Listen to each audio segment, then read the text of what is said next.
தீர்ப்பிடப்படுகிறார். இனிய இயேசுவே, நீ ஆராதித்து வணங்கி உமக்கு நன்றி என்று தோத்திரம் பண்ணுகிறோம். அது ஏனென்றால் சிலுவையை கொண்டு உலகத்தை மீட்டு ரட்சித்தீர்.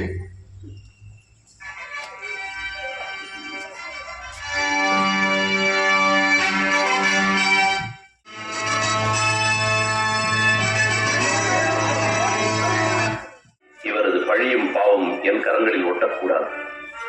என் கரங்கள் மீது தண்ணீரை ஊற்றி இவருடைய ரத்தத்தின் மட்டில் நான் குற்றமற்றவன். அது உங்கள் பாடு. இவன் ரத்தம் எங்கள் மேலும் எங்கள் பிள்ளைகள் மேலும் இருக்கட்டும். இயேசுநாதரை, யூதர்களின் அரசரை சிலுவை மரணத்திற்கு கையளிக்கிறேன்.